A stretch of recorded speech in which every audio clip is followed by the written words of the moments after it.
Continuamos en Salud Hoy. Y ustedes recordarán que se realizó aquí en Punta del Este un nuevo Congreso Panamericano sobre el panatlón. Aquí acudieron panatlones de varios países de América Latina.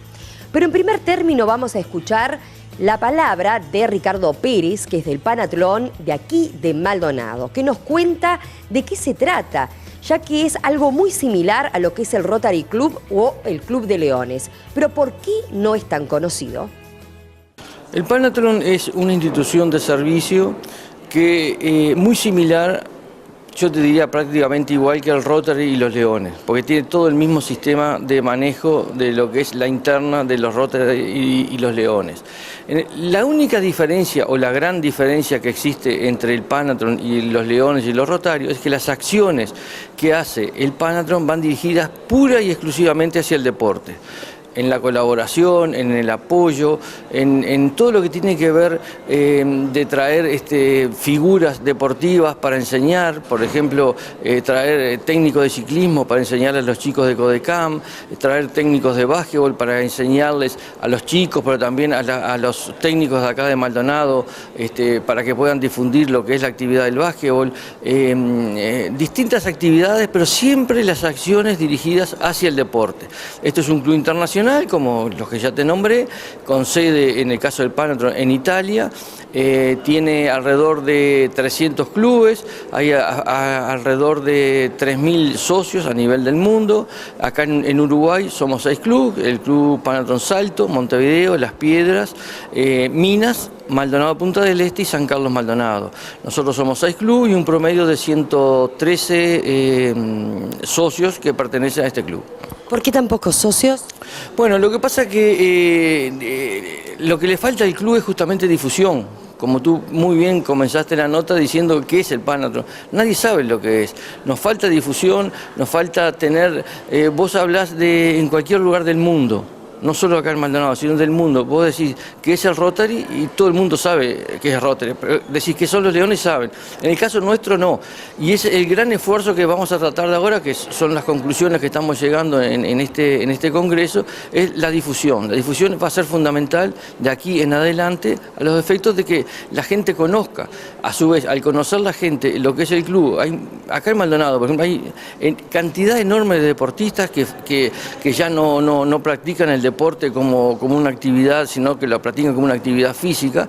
Entonces esa gente toda puede hacer mucho aporte a la gente joven, que es a donde nosotros apuntamos. Hoy por hoy la vida, el mundo, está muy difícil para la gente joven. Y qué mejor que se vinculen al deporte, a las distintas disciplinas que hay, que eso lo va a fortalecer a él, va a fortalecer a la familia y va a fortalecer su futuro.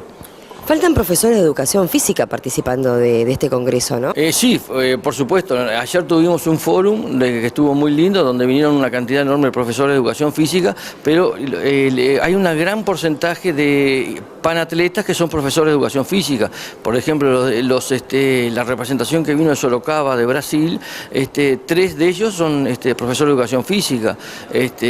Pero nosotros, por ejemplo, en nuestro club cuenta con Rubén Acosta, el preparador físico Rubén Acosta, Andrés Barrios, o sea que tenemos también, pero es lo que pasa, tenemos que difundirlo para atraer más gente a nuestro club. Para ser socio del club, ¿se necesita estar obviamente vinculado a alguna rama del deporte? Claro, nosotros tenemos distintas disciplinas en el cual, por ejemplo, en mi caso particular, yo vengo del fútbol, de dirigente de fútbol, pero tenemos todas las disciplinas del deporte, las abarca el panatlón. Tiene que ser gente que esté vinculada al deporte y que le guste, por supuesto, ¿no? Lógicamente, el socio que ingresa tiene determinadas obligaciones. Concurrir una vez por mes a las cenas, donde ahí traemos disertantes, aportar una cuota mínima en efectivo para el mantenimiento del club, para la organización de esto, pero esto nos ha superado todo, que bueno, por suerte, gracias a Dios, ya está totalmente financiado, para de repente ir a veces hay expositores que hay que pagarlos, pero bueno, digo, ese es el fin del panatlón, ya te digo, es Si tú te pones a pensar, es igual, hasta los reglamentos, porque el Panathlon se fundó hace muchos años en Italia, era un grupo de rotarios. Entonces, como en todo grupo, vos vas a una reunión y de repente te sentís más afín con periodistas y te pones a charlar. Bueno, y en Italia parece que muchos panatletas, muchos rotarios se ponían a hablar de deporte. Y se juntaban y pasaban los meses y la reunión y siempre eran los mismos. Entonces resolvieron fundar un club que se dedicara pura y exclusivamente al deporte. Y así fue que salió el Panathlon. Y todos los deportes, porque generalmente las personas siempre pensamos en natación, atletismo, fútbol, pero hay más deportes y todos pueden adherirse. Sí, totalmente. Acá hay panatletas que están representando al tenis de mesa, al tenis, al boxeo. Hay una cantidad de periodistas deportivos, con el caso de Chandy, que ustedes tuvieron la oportunidad de entrevistarlo ayer. O sea, abarca muchísimas cosas. ¿Por qué el deporte? Bueno, el deporte es salud, es sano. Yo vengo ya, en mi época de juventud no había lo que había ahora. No había celulares, no había internet, no había nada, entonces hacíamos deporte. Y bueno, entonces me encantó, jugué toda mi vida al básquetbol, mi padre fue fundador del Club Libertad de San Carlos, desde muy chico ya me vinculé al fútbol, ahora voy los domingos al fútbol nada más, pero venimos de una edad de que el principal atractivo era el deporte. Hoy son otras cosas, lamentablemente. Lo principal hoy para los jóvenes son otras cosas. Bueno, pero nosotros con nuestro granito de arena vamos a tratar de atraerlos de vuelta a lo que tiene que ser la vida normal y familiar de un chico.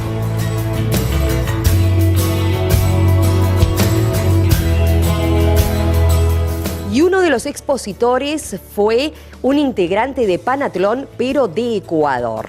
Él es traumatólogo y cuyo posgrado lo realizó aquí en Montevideo. Dialogamos con él acerca de las principales lesiones que tienen los deportistas, acerca del lema este año que es el deporte en la educación, tanto primaria como secundaria, cómo se desarrolla el deporte en su país y también cómo ve al Uruguay. Para mí muy satisfactorio, porque cuando en mi club se habló que el congreso acá en Punta del Este y se quería pues una manifestación de nuestro club acá y sobre un tema relacionado con el tema central de este congreso, que va relacionado con el deporte en niños y adolescentes, entonces yo como médico y traumatólogo dije que sería oportuno de que yo podría hablar de esas lesiones, naturalmente en ese esfuerzo de topar temas médicos con temas deportivos.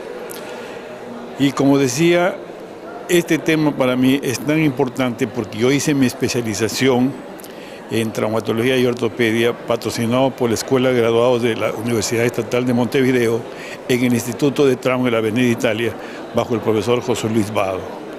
El profesor José Luis Vado prácticamente pasó las fronteras del Uruguay y demostró al mundo muchas cosas nuevas dentro de la especialidad, y precisamente yo quería presentar dentro de las lesiones un concepto que él nos hablaba de la condropatía conjugal de la cadera, que en otras partes se llamaba epivisiolisis o deslizamiento epivisario.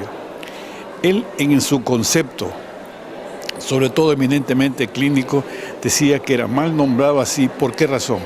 Porque no había un deslizamiento de la epífisis. La epífisis femoral se quedaba en la cadera y lo que se desplazaba era la parte distal. Por eso que él hablaba de la condropatía conjugal de la cadera. Y naturalmente para mí era el homenaje que yo quería hacer a mi profesor y mi especial consideración para el Uruguay, porque aquí yo me formé como especialista en traumatología y ortopedia. ¿Cuáles son las principales dolencias que puede sufrir el deportista, ya que usted es traumatólogo?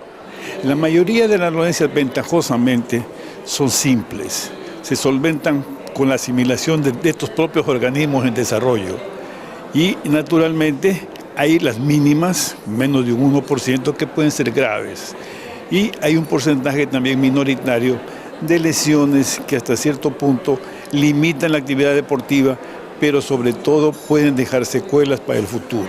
De estas son precisamente las que yo venía a hablar, de la prevención de estas lesiones, porque inexorablemente no deben haber lesiones en la actividad deportiva, en esta actividad que es tan simple. La pregunta a mí que siempre se me ha hecho es si los niños deben o no deben hacer ejercicio. Y mi contestación siempre ha sido un sí absoluto. Pero, eso sí, con ciertas consideraciones. Por ejemplo, en el preescolar tiene que ser recreativo, que el niño escoja su actividad propia, su movilidad propia a la edad. En la escuela debe ser hasta cierto punto de iniciación, y es más bien en el colegio en donde prácticamente ya se les debe enseñar la técnica, por ejemplo, para un deporte, para de esta manera evitar que hayan lesiones en la actividad deportiva.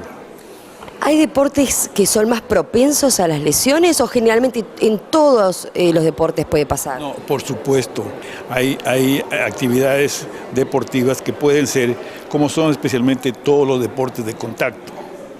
Y naturalmente hay algunos, por ejemplo, que pueden provocar lesiones per se, como sucede con el fútbol americano. El rugby es otro. El fútbol nuestro, pues que también tiene, sobre todo cuando todavía no se domina la técnica. Por eso que debe ser la iniciación de acuerdo con las edades en la mayoría de las manifestaciones deportivas.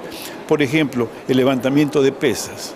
Se lo debe hacer cuando ya el chico prácticamente ha terminado su crecimiento, para que el efecto de sobrecarga no actúe en sus cartílagos de crecimiento, y de esta manera, por ejemplo, fue que en su oportunidad, hace como 90 años, un autor médico, Miller, manifestaba de que se detenía el desarrollo y el niño podía quedarse de pequeño de tamaño. Pero después, con la evolución y las siguientes décadas, se estableció que todo era así, se sobrepasaba, pero que el niño debía prácticamente iniciarlo a los 15 años. Pero aquí hay diferencias también en el género, porque hay el factor también de pubertad, en donde las niñas tienen el mismo estímulo festivo, por decir lúdico, para el deporte, pero ya llegan pues a la pubertad, en donde más bien se detiene esta felicidad, digamos, propias de mecanismos endocrinos que son sometidas. Y la niña, sobre todo, termina un crecimiento a partir de los 15 años, 16 años, y el varón generalmente lo hace 18, 19 años.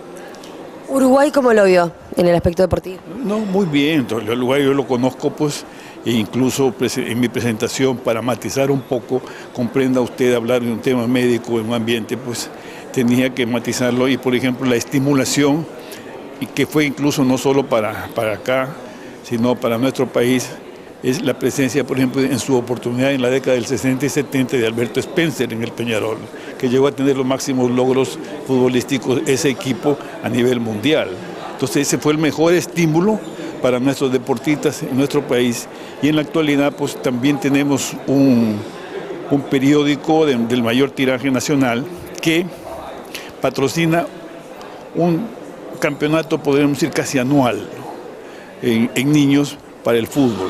Y esto creo que ha sido un semillero parecido al que hay aquí en el Uruguay, ¿no?, para que salgan, pues, y hasta cierto punto en los últimos tiempos ya no estamos en la cola, por decirlo así, sino que más bien estamos ahora quizás con la posibilidad de asistir ya a un cuarto mundial. Nosotros siempre a través de nuestro programa de salud siempre estamos hablando de la importancia del deporte. Usted como médico, para finalizar, ¿qué podría decir del deporte con la salud? El deporte está muy relacionado con la salud, pero yo sí creo que debe estimularse que hayan condicionantes. Esta certificación, por ejemplo, que le estoy mencionando, que la mantiene el Ministerio de Bienestar Social en Paraguay, yo la vamos a patrocinar como club nosotros, porque en nuestro país hay un condicionante especial, que estamos en la línea ecuatorial y que a corta distancia podemos tener el clima tropical, el subtropical y el frío, el de la sierra. Entonces, con parámetros nuestros, a nuestro ambiente, quizás podemos establecer una escala de valores para que se haga esta certificación previa y naturalmente esto se relacione pues con todos los países, precisamente en estos clubes que tenemos de relación, que ya no solo debe ser de personas de la tercera edad, porque por ejemplo yo soy de la cuarta. En todo caso, pues para hablar para los jóvenes, y justamente este ha sido un tema, me parece a mí, muy interesante. Los invitamos a hacer la última pausa en Salud Hoy. Ya regresamos.